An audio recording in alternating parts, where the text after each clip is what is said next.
한국이 테슬라에 철강을 공급한다고. 2024년 3월 15일 뉴욕타임스 편집부. 저는 사라 윌리엄스, 하버드 출신의 경제부 기자입니다. 편집장 톰이 던진 서류를 보고 저는 비웃음을 참을 수 없었습니다. 세계 철강 경쟁력 1위 한국의 포스코.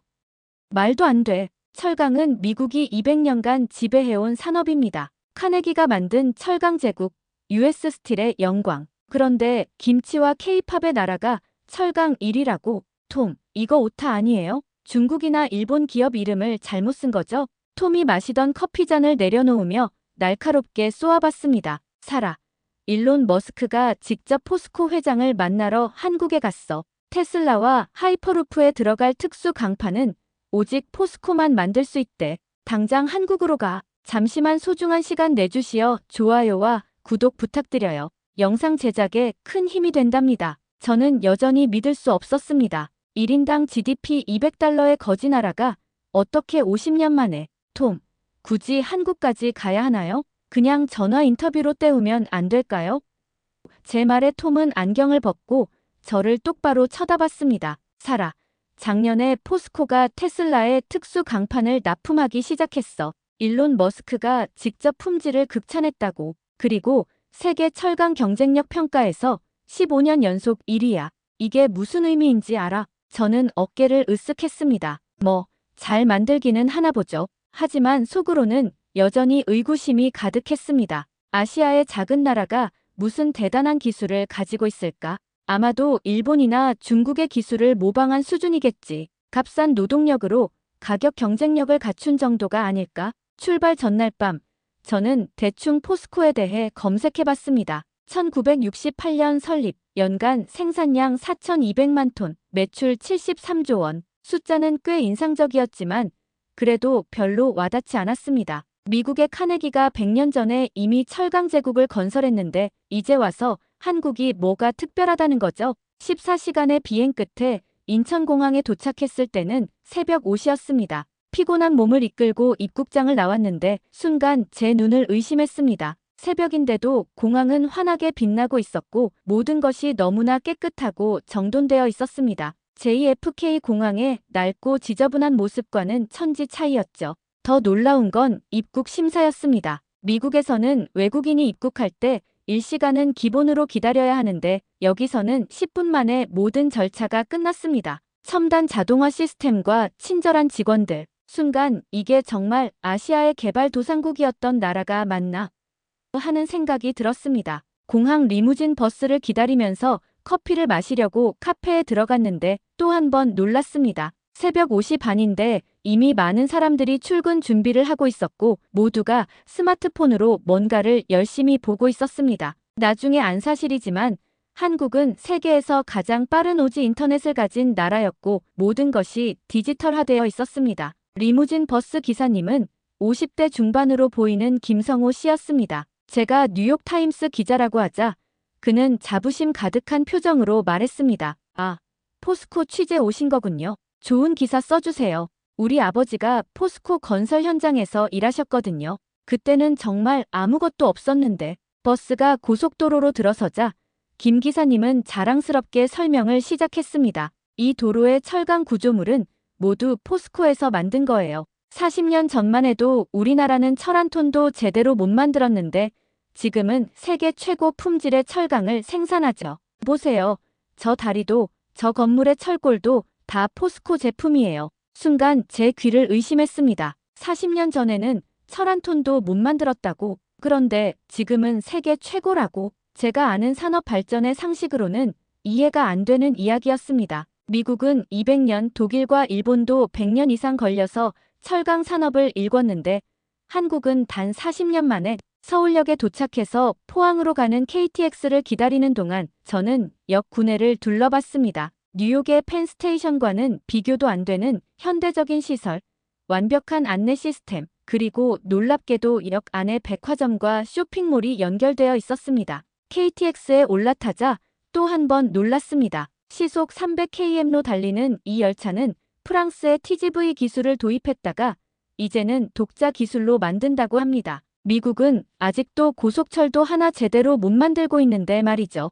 옆자리에는 70대로 보이는 노신사가 앉아 있었습니다. 정갈한 양복 차림에 단정한 백발, 그리고 무엇보다 눈빛이 인상적이었습니다. 제가 노트북을 꺼내 포스코 자료를 보고 있자 그분이 말을 걸어왔습니다. 포스코 취재 가시는 모양이군요. 네, 맞습니다. 혹시 포스코에 대해 아시나요? 노신사는 잠시 먼 곳을 바라보더니 천천히 말을 시작했습니다. 제가 포스코 일기 직원이었습니다. 1969년에 입사해서 2005년에 퇴직했으니 36년을 그곳에서 보냈죠. 제 이름은 박영수입니다. 저는 급히 녹음기를 꺼냈습니다. 이런 행운이 포스코의 살아있는 역사를 만난 것입니다. 박 선생님, 처음 입사하셨을 때는 어떤 상황이었나요? 박영수 씨는 쓴웃음을 지었습니다. 상황이요? 아무것도 없었죠. 정말 문자 그대로 아무것도요. 포항에 도착했을 때 보인 거라곤 끝없는 모래밭과 바다뿐이었어요. 숙소도 없어서 천막에서 잤고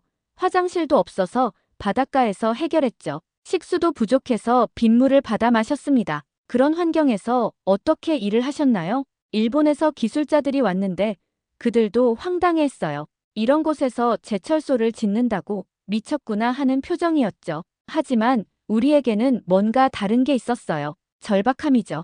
이걸 성공시키지 못하면 나라가 영원히 가난에서 벗어날 수 없다는 절박함. KTX가 대전을 지나면서 박영수 씨는 더 깊은 이야기를 들려줬습니다. 가장 힘들었던 건 세계가 우리를 무시했다는 거예요. 미국 코퍼스사가 기술 지원을 약속했다가 갑자기 취소했을 때 정말 하늘이 무너지는 줄 알았습니다. 독일 기술자들은 대놓고 비웃었어요. 너희같이 무식한 놈들이 무슨 제철소를 만들어 그냥 농사나 지어라라고. 그때 박태준 사장님은 어떠셨나요? 박영수 씨의 눈빛이 반짝였습니다. 그분은 정말 특별했어요. 새벽 4시에 일어나서 현장을 돌고 밤 12시까지 일했죠. 하루는 폭우가 쏟아져서 건설 현장이 물바다가 됐는데 사장님이 직접 삽을 들고 배수로를 파기 시작했어요. 그걸 보고 우리 모두가 삽을 들었죠. 부사장도 이사도 평직원도 구별 없이. 미국에서는 상상도 못할 일이네요.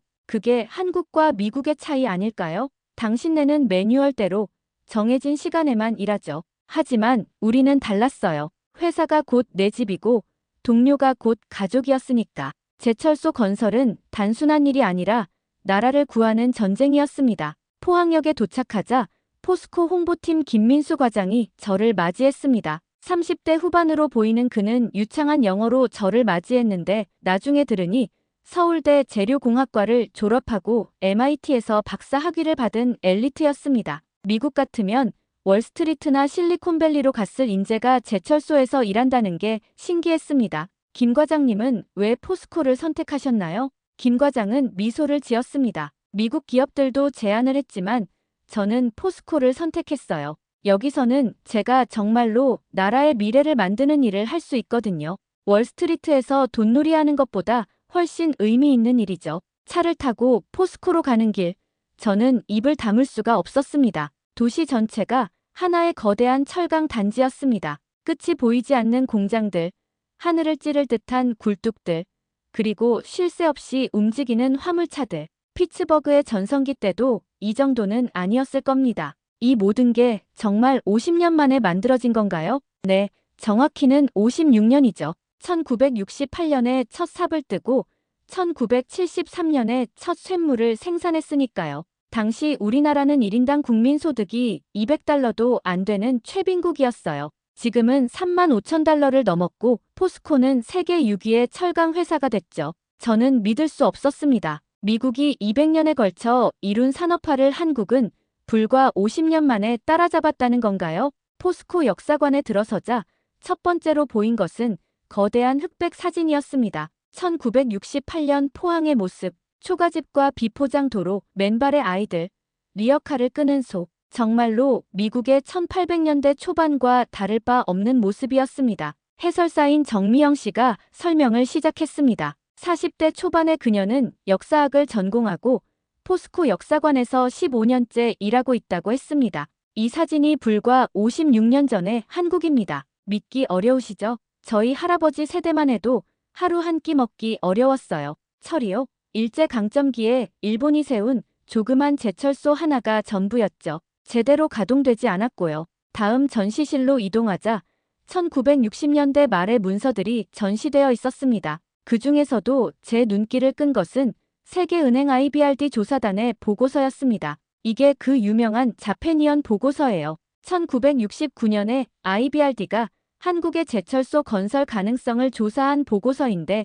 결론은 불가능이었죠. 기술도 없고 자본도 없고 자원도 없고 시장도 작은 나라가 무슨 제철소를 만드냐는 거였어요. 정미영 씨가 보고서의 한 구절을 읽어줬습니다. 한국은 제철소 건설에 필요한 어떤 조건도 갖추지 못했다. 차라리 일본에서 철강을 수입하는 것이 경제적이다. 만약 제철소를 건설한다면 그것은 국가 경제에 치명적인 부담이 될 것이다. 그런데 어떻게? 그게 바로 한국인의 힘이죠. 모두가 불가능하다고 했지만 우리는 포기하지 않았어요. 다음 전시물은 더욱 충격적이었습니다. 미국과 서독의 차관 거부 문서들, 일본 기업들의 냉소적인 반응, 심지어 한국 내에서도 반대 여론이 많았다는 신문 기사들. 당시 동아일보 사설을 보세요. 맨땅에 헛돈을 쏟아붓지 말고 현실적으로 생각하라고 써있죠. 많은 경제학자들도 반대했어요. 서울대 경제학과 교수들이 연명으로 반대 성명을 냈을 정도니까요.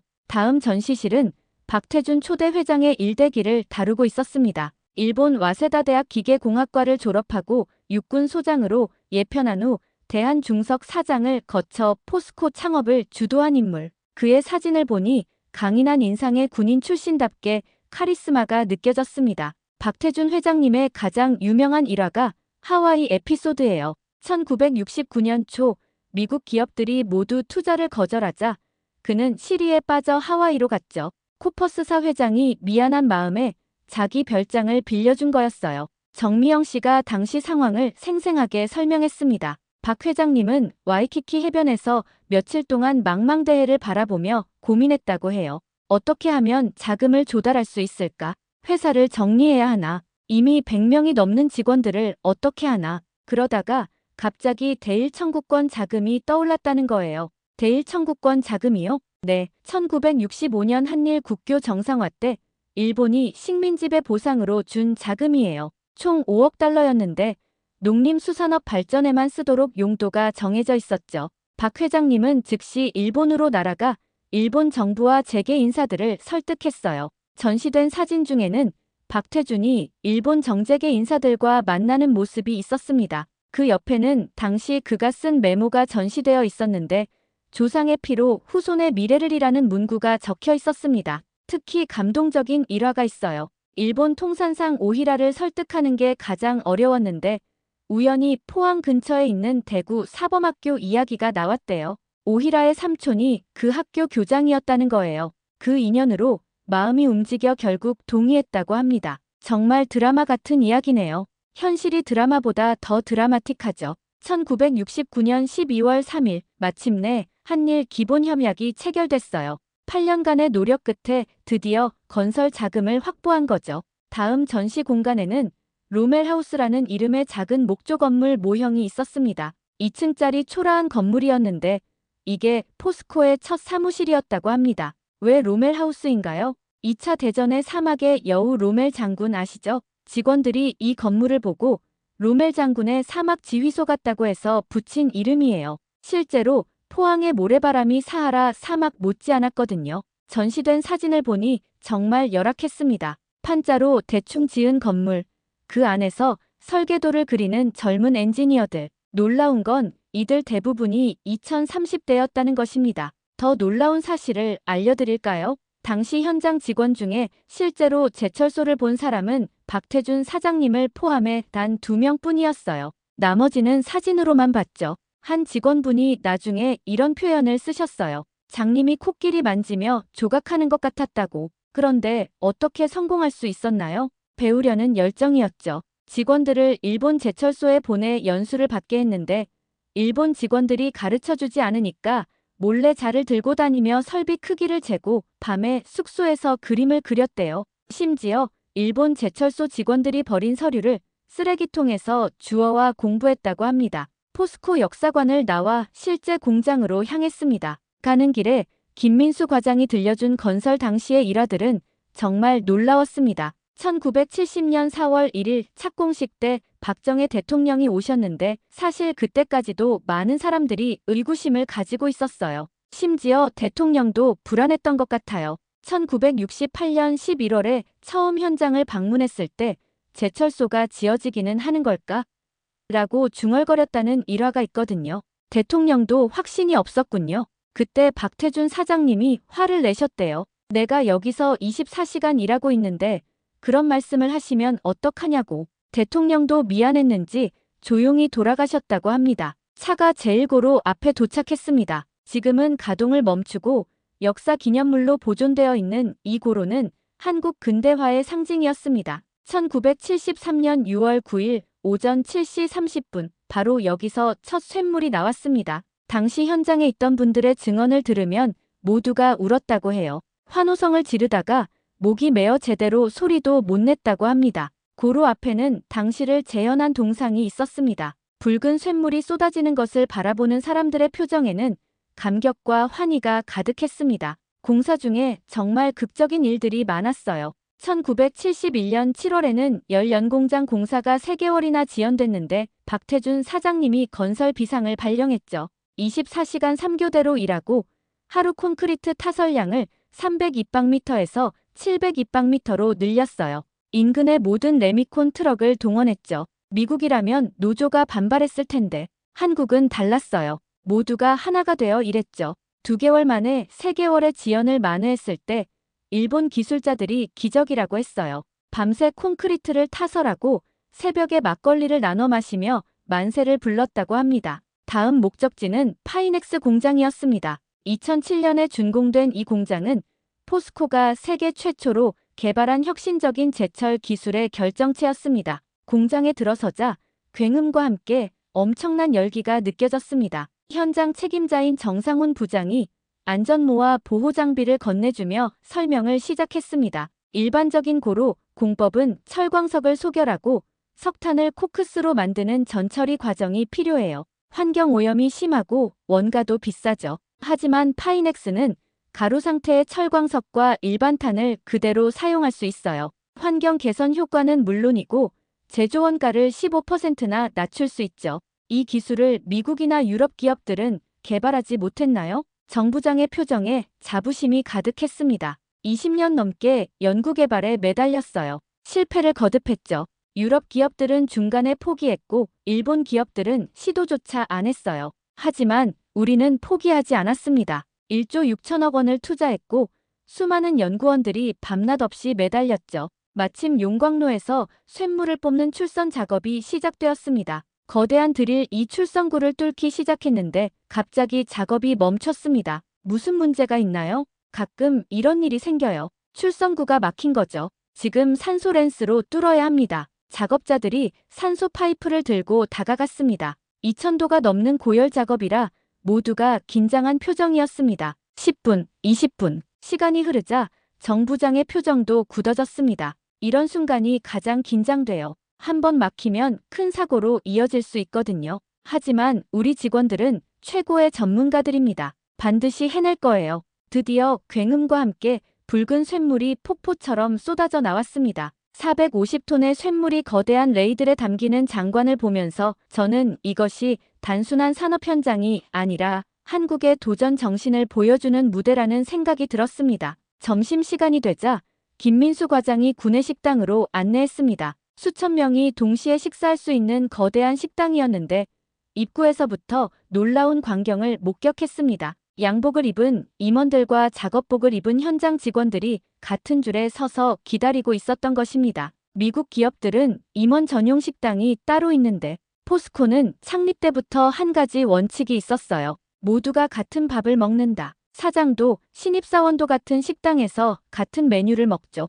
식당에 들어가자 더욱 놀랐습니다. 메뉴가 호텔 뷔페 수준이었던 것입니다. 한식, 일식, 양식이 모두 준비되어 있었고 신선한 샐러드바와 후식까지 완벽했습니다. 이 정도 퀄리티를 유지하는 비용이 엄청날 텐데요. 직원이 회사의 가장 큰 자산이라는 철학이죠. 잘 먹어야 잘 일할 수 있고 잘 일해야 좋은 제품이 나온다. 단순한 계산입니다. 마침 옆 테이블에는 현장 직원들이 앉아 있었습니다. 그중 한 명인 이철민 씨 52세가 30년 근속자라고 하여 이야기를 나눴습니다. 30년 동안 여기서 일하셨으면 많은 변화를 보셨겠네요. 이철민 씨가 웃으며 답했습니다. 제가 입사했을 때만 해도 포항은 작은 어촌이었어요. 지금은 30만 도시가 됐죠. 포스코가 커가는 걸 보면서 제 인생도 함께 성장했어요. 두 아들도 포스코에 다니고 있습니다. 아들들도 포스코에? 그럼요. 큰아들은 연구소에서 신소재 개발하고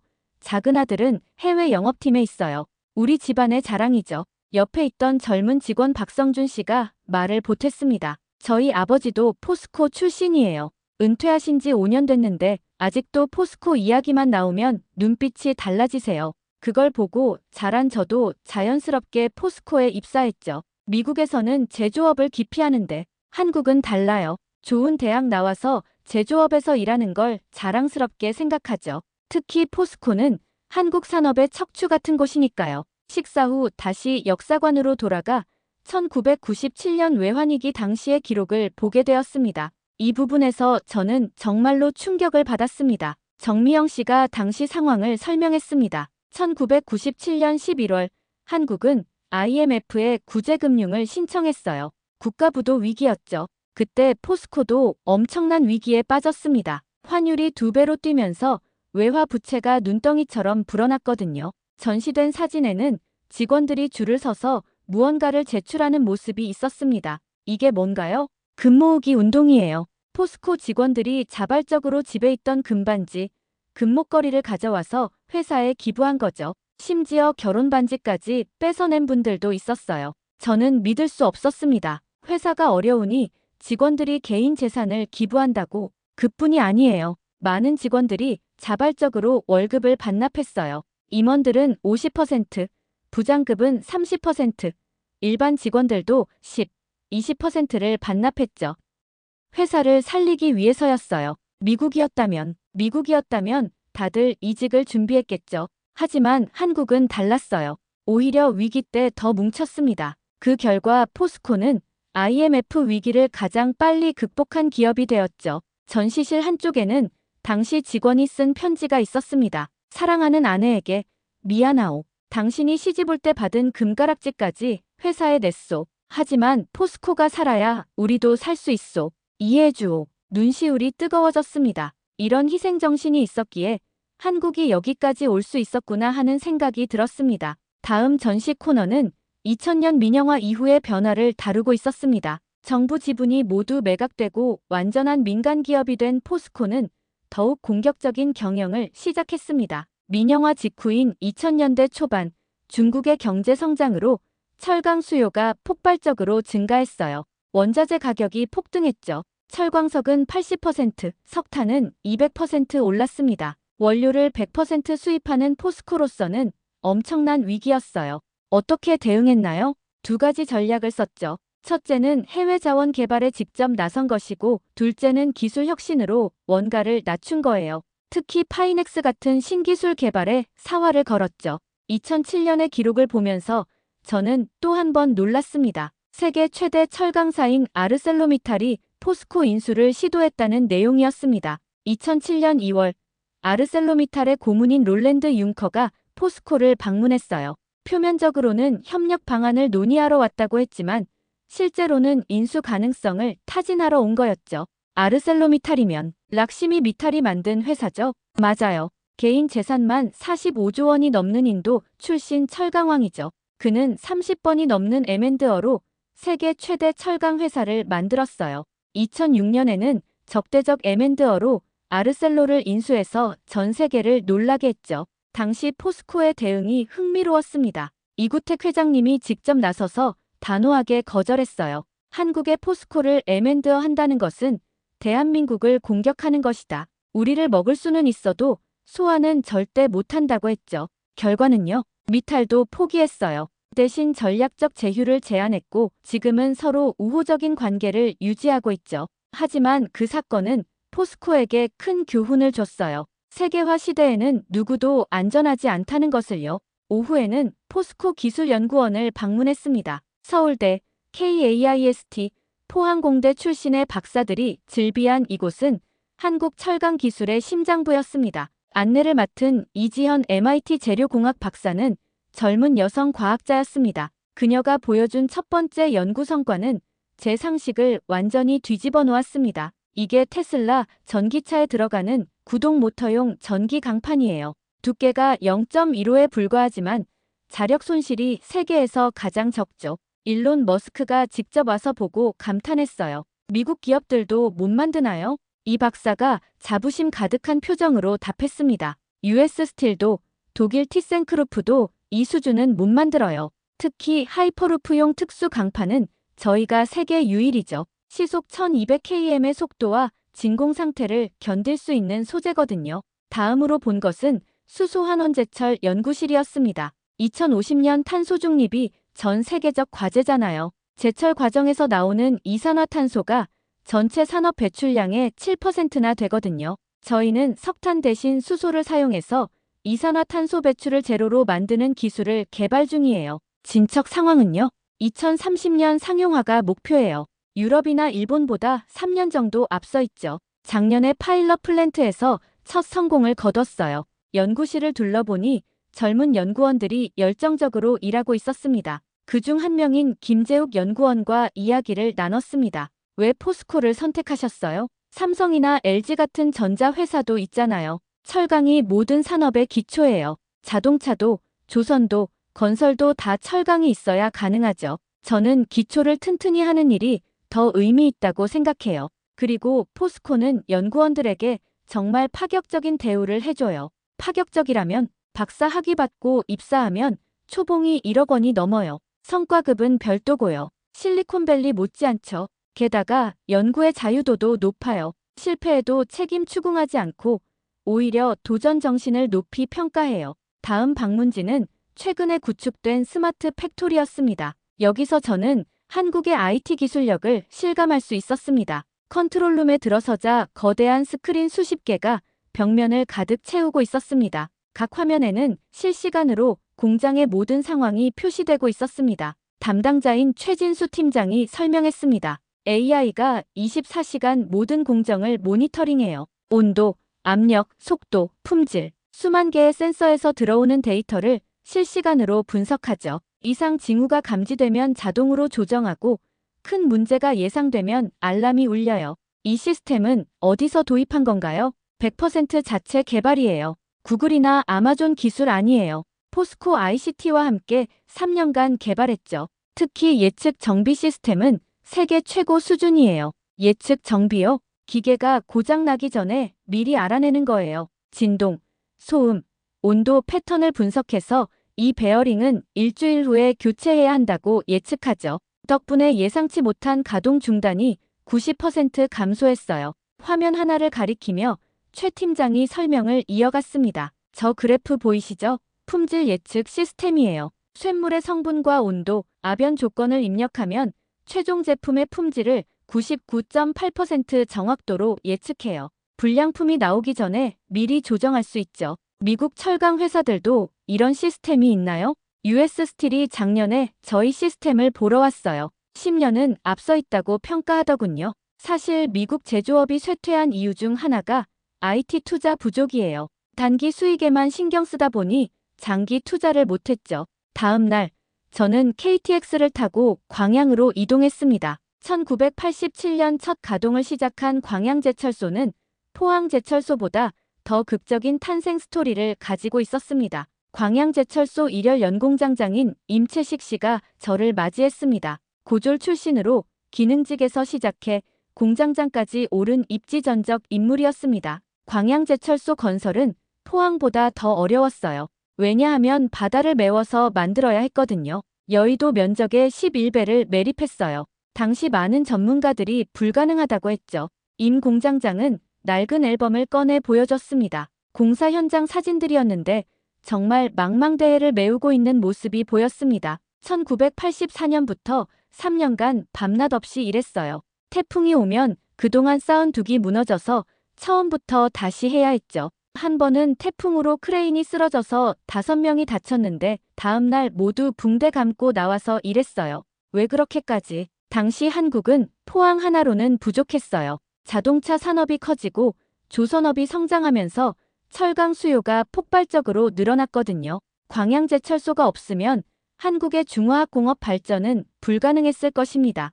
임 공장장의 사무실에는 특이한 물건들이 많았습니다. 오래된 노트들, 사진들, 그리고 디지털 카메라. 저는 입사 때부터 모든 걸 기록했어요. 노트 22건에 제가 경험한 모든 것이 담겨 있죠. 그리고 문제가 생기면 항상 사진을 찍어요. 같은 실수를 반복하지 않기 위해서죠. 그가 보여준 노트에는 빼곡한 글씨로 기계 도면, 작업 메모, 개선 아이디어들이 적혀 있었습니다. 미국 같으면 컴퓨터에 저장하겠지만 저는 손으로 쓰는 게 좋아요. 쓰면서 생각하고 생각하면서 배우죠. 이게 장인 정신 아닐까요? 공장을 둘러보던 중 갑자기 경보음이 울렸습니다. 생산 라인에 문제가 생긴 것입니다. 라인이 멈췄네요. 가봐야겠습니다. 임 공장장은 노련한 솜씨로 현장을 지휘했습니다. 10분, 20분, 긴장된 시간이 흘렀습니다. 드디어 문제가 발견됐습니다. 롤러 베어링 하나가 파손된 것이었습니다. 이런 일이 자주 있나요? 한 달에 한두 번은 있죠. 중요한 건 얼마나 빨리 복구하느냐예요. 1분이 멈추면 수천만 원의 손실이 생기거든요. 3시간 10분 만에 라인이 다시 가동되었습니다. 현장 직원들의 얼굴에는 안도감과 함께 자부심이 묻어났습니다. 마침 이날은 포스코 창립 40주년을 맞아 개최되는 홈커밍데이 행사가 있는 날이었습니다. 퇴직한 직원들을 초청하는 행사였는데 전국에서 수백 명의 퇴직자들이 모였습니다. 행사장 입구에서 만난 박영수 CJ가 KTX에서 만난 그분과 반갑게 인사했습니다.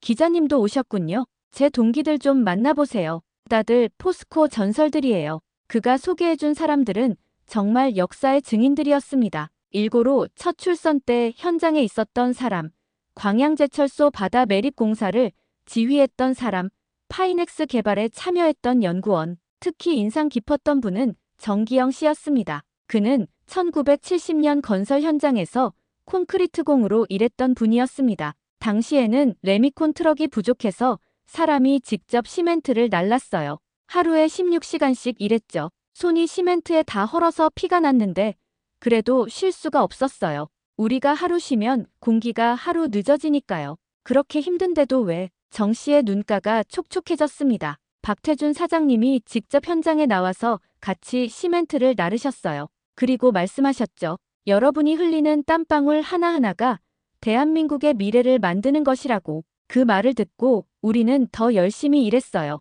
행사장 한쪽에서는 3대가 함께 온 가족들도 보였습니다. 할아버지는 포스코 일기, 아버지는 포스코 현직, 손자는 포스코 인턴으로 일하고 있다는 가족이었습니다. 저희는 포스코 가족이에요. 할아버지가 뿌린 씨앗을 아버지가 키웠고 이제 제가 꽃을 피울 차례죠. 23세 청년 김동현 씨의 말에는 자부심이 가득했습니다. 귀국 전날 저는 특별한 인터뷰 기회를 얻었습니다. 포스코를 글로벌 기업으로 도약시킨 이구택 전 회장을 만날 수 있었던 것입니다. 서울 강남의 조용한 사무실에서 만난 이 전 회장은 나이가 믿기지 않을 정도로 정정했습니다. 미국 기자가 포스코를 취재한다니 감사하네요. 어떻게 보셨습니까? 저는 솔직하게 답했습니다.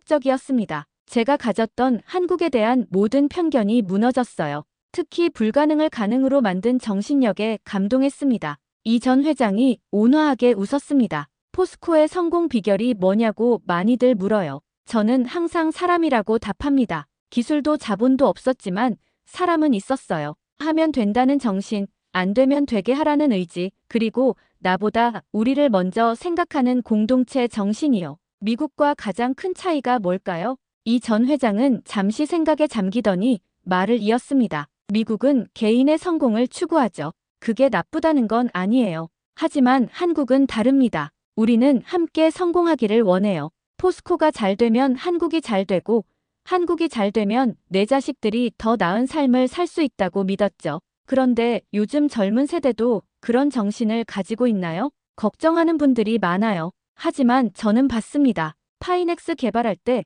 젊은 연구원들이 3년 동안 집에도 못 가고 연구소에서 살았어요. 수소환원제철 연구하는 젊은이들의 눈빛을 보면 저희 세대와 다르지 않아요. 표현 방식이 다를 뿐이죠. 미국 기자로서 한국을 어떻게 보셨나요? 저는 며칠간의 취재를 떠올리며 답했습니다. 한국은 이미 많은 분야에서 미국을 넘어섰어요. 기술력, 근로의욕, 혁신 정신, 특히 위기를 기회로 만드는 능력은 정말 놀랍습니다. 미국이 과거의 영광에 안주할 때 한국은 미래를 준비하고 있었습니다. 이 전 회장이 의미심장하게 말했습니다. 그래도 우리가 배울 점이 많아요. 미국의 창의성, 다양성 존중, 실패를 용인하는 문화. 하지만 한 가지 확실한 건 우리에게는 불가능을 가능으로 만드는 DNA가 있다는 거예요. 그게 포스코를 만들었고 앞으로도 새로운 기적을 만들어낼 겁니다. 인터뷰를 마치고 나오면서 이 전 회장이 마지막으로 한 말이 귓가에 맴돌았습니다. 기자님, 한 가지만 기억해 주세요. 포스코의 기적은 특별한 사람들이 만든 게 아니에요. 평범한 사람들이 특별한 꿈을 꾸고 그 꿈을 위해 함께 노력했을 뿐입니다. 그게 한국의 힘이에요. 귀국 전날 밤, 저는 남산타워에 올랐습니다. 서울의 야경을 보면서 이번 취재를 정리하고 싶었습니다. 발 아래 펼쳐진 화려한 불빛들을 보면서 불과 60년 전 이곳이 전쟁의 폐허였다는 사실이 믿기지 않았습니다. 옆에 서 있던 한국인 관광 가이드가 말했습니다. 저 강남 지역은 1970년대까지 논밭이었어요. 지금은 아시아의 금융 중심지 중 하나죠. 저기 보이는 롯데타워는 555m, 세계에서 5번째로 높은 빌딩이에요. 이 모든 변화가 한 세대 만에. 네, 제 할머니는 초가집에서 태어났는데 저는 강남 아파트에서 자랐어요. 할머니는 보릿고개를 겪었는데 저는 다이어트를 고민하죠. 한 세대 만에 천지개벽이 일어난 거예요. 남산에서 내려오는 길에 택시를 탔습니다. 운전사는 60대 초반의 김정호 씨였습니다. 어디서 오셨어요? 미국에서 왔습니다. 포스코 취재하고 돌아가는 길이에요. 김 기사의 표정이 밝아졌습니다. 아, 포스코. 제 처남이 거기 다녔어요. 30년 근무하고 작년에 퇴직했죠. 자식 셋 다 대학 보내고 아파트도 2채나 샀어요. 포스코 덕분에 중산층이 된 거죠.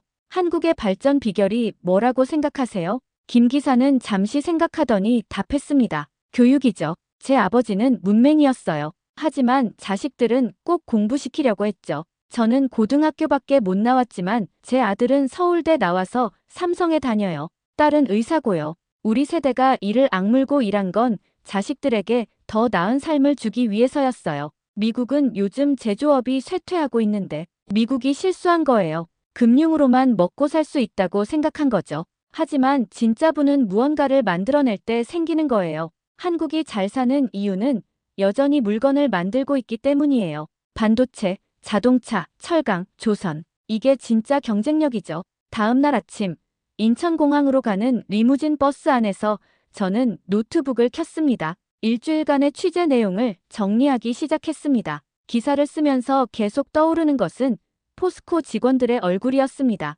1970년대 맨 땅에서 시멘트를 나르던 정기영 씨, 30년간 한 공장을 지켜온 임채식 공장장, MIT 박사 학위를 받고도 제철소로 돌아온 이지현 박사. 이들에게 포스코는 단순한 직장이 아니었습니다. 그것은 자부심이었고 사명이었고 미래였습니다. 미국 기업에서는 찾아보기 힘든 회사와 개인의 운명을 하나로 보는 공동체 의식이 있었습니다. 비행기 탑승을 기다리면서 저는 편집장에게 이메일을 보냈습니다. 톰, 당신이 옳았습니다. 포스코는 꼭 취재해야 할 기업이었어요. 하지만 그보다 중요한 건 한국이라는 나라를 다시 봐야 한다는 것입니다. 우리가 한국을 무시하는 동안 그들은 조용히 미래를 만들고 있었습니다. 포스코의 파이넥스 기술은 세계 최고이고 수소환원제철은 미래 산업을 바꿀 것입니다. 더 중요한 건 이런 기술을 만들어낸 정신력입니다. 불가능을 가능으로 만드는 그들의 DNA는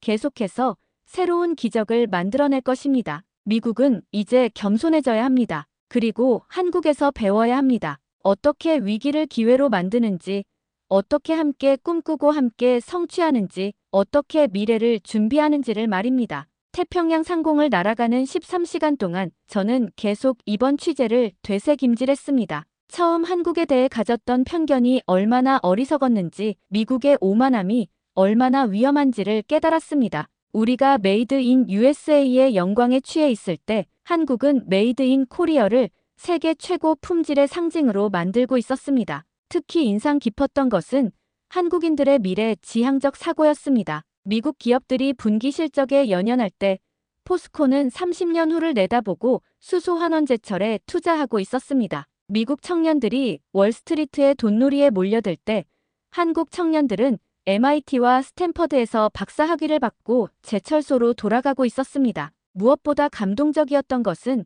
함께의 정신이었습니다. 1997년 외환위기 때 금모으기 운동을 했던 직원들, 3대가 함께 일하는 포스코 가족들, 사장부터 신입사원까지 같은 밥을 먹는 평등 정신. 이것이 한국의 진정한 경쟁력이었습니다. 저는 노트에 이렇게 적었습니다. 한국의 기적은 끝나지 않았다. 오히려 이제 시작이다. 포스코가 보여준 불가능을 가능으로 만드는 정신은 한국 사회 전체에 퍼져 있다. 반도체, 배터리, 바이오, AI 모든 분야에서 한국은 도전하고 있다. 미국이 해야 할 일은 한국을 견제하는 것이 아니라 배우는 것이다. 어떻게 제조업을 부활시킬 것인가? 어떻게 노사가 협력할 것인가? 어떻게 장기적 비전을 가질 것인가? 한국은 이미 그 답을 보여주고 있다. JFK 공항에 도착했을 때 모든 것이 달라 보였습니다. 낡은 시설, 불친절한 직원, 지저분한 거리. 일주일 전에는 당연하게 받아들였던 것들이 이제는 부끄럽게 느껴졌습니다. 택시를 타고 맨해튼으로 가는 길, 운전사가 물었습니다. 어디 갔다 오세요? 한국이요. 포스코라는 철강 회사를 취재했어요. 한국, 거기 북한이랑 전쟁 중 아니에요? 저는 쓴웃음을 지었습니다. 미국인들의 한국에 대한 인식이 이 정도라니. 아니요. 한국은 이미 선진국이에요. 많은 분야에서 미국보다 앞서 있고요. 운전사는 믿기지 않는다는 표정이었습니다. 편집부에 도착해서 톰을 만났을 때 그는 제 표정을 보고 물었습니다. 사라, 무슨 일 있었어? 표정이 완전히 달라졌네. 톰, 제가 완전히 잘못 생각하고 있었어요. 한국은 정말 놀라운 나라예요. 포스코 기사는 단순한 기업 스토리가 아니라 한 나라의 성공 스토리로 써야 해요. 제 기사는 3일 후 뉴욕타임스 일면에 실렸습니다. 한국의 기적은 끝나지 않았다라는 제목의 이 기사는 엄청난 반향을 일으켰습니다. 독자들의 반응은 폭발적이었습니다. 어떤 이들은 한국의 성공을 축하했고 어떤 이들은 미국의 쇠퇴를 걱정했습니다. 백악관에서도 연락이 왔습니다. 대통령 경제자문위원회가 제 기사를 읽고 한국의 산업 정책을 연구하고 싶다고 했습니다. 가장 인상적인 반응은 포스코에서 왔습니다. 이구택 전 회장이 직접 감사 편지를 보냈습니다. 사라 기자님, 우리의 이야기를 이해해 주셔서 감사합니다. 하지만 기억하세요. 이건 포스코만의 이야기가 아닙니다. 이건 불가능을 믿지 않는 모든 사람들의 이야기입니다. 미국에도 그런 사람들이 많다고 믿습니다. 함께 더 나은 미래를 만들어 갑시다. 그 편지를 읽으면서 저는 다시 한번 깨달았습니다. 포스코의 기적은 단순히 한 기업의 성공 스토리가 아니라는 것을, 그것은 인간의 의지와 공동체의 힘이 만들어낸 희망의 증거라는 것을. 그리고 저는 확신했습니다. 한국의 도전은 계속될 것이고 불가능을 가능으로 만드는 그들의 여정은 끝나지 않을 것이라고. 우리 미국이 다시 위대해지려면 이제는 배워야 할 때입니다. 한국에게서. 오늘의 사연은 여기까지입니다. 재미있으셨나요? 저 사라의 이야기가 누군가에게 조금이라도 의미가 있었다면 좋을 것 같습니다. 사연이 좋았다면 구독과 좋아요 부탁드려요. 더 좋은 사연으로 찾아뵙겠습니다. 행복한 하루 되세요.